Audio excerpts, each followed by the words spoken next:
Listen, I got this situation going on with one student where he's doing a deal or trying to do a deal that is through a Birddogger slash wholesaler. And, there's no problem with that, except when you're dealing with one of those types of Birddogger wholesalers. And I use the two terms interchangeably because we can't quite figure out exactly what this guy's role is.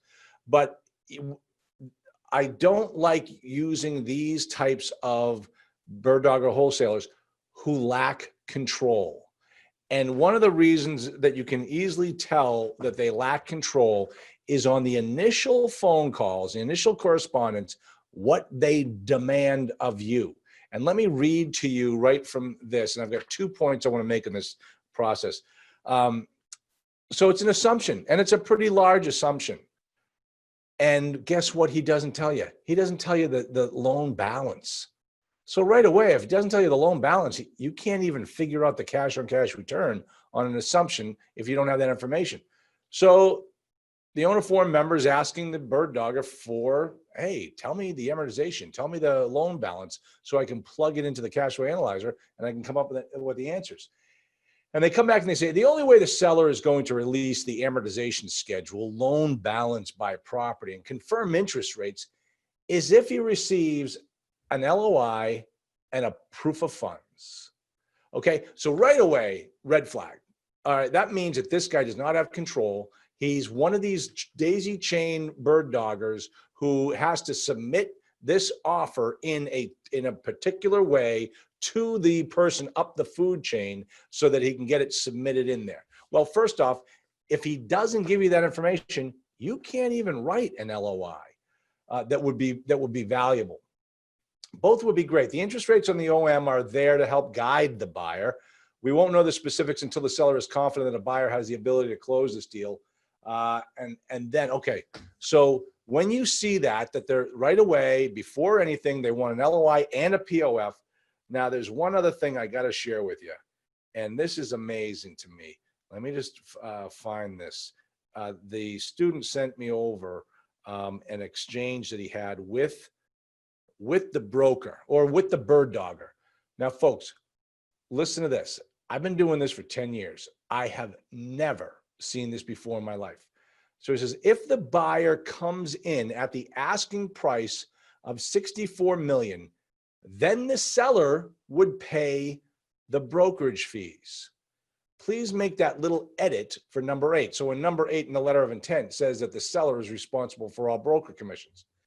To give the seller some certainty to back up the LOI when he asks for another POF. Then the student says, what page in the offering memorandum is the buyer responsible for the brokerage fee? And the Birddogger comes back, you bring up an interesting point. It's not in there. I thought they put it in there, but that's how it normally works.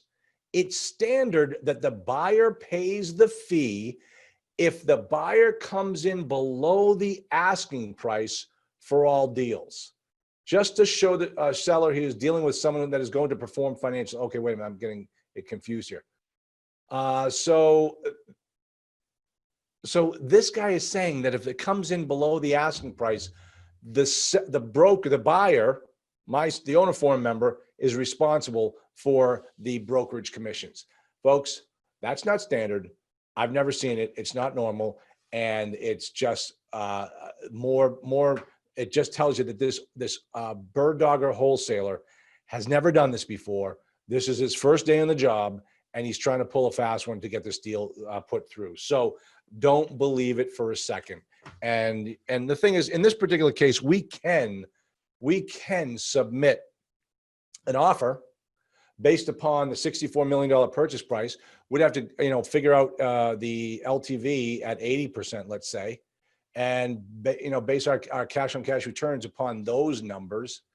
But that doesn't mean that's real, because if it turns out that it's actually a 60% LTV because the loan amount is set, then our cash on cash is going to get cut in half, and it's going to look terrible. So this is the type of thing you got to look out for.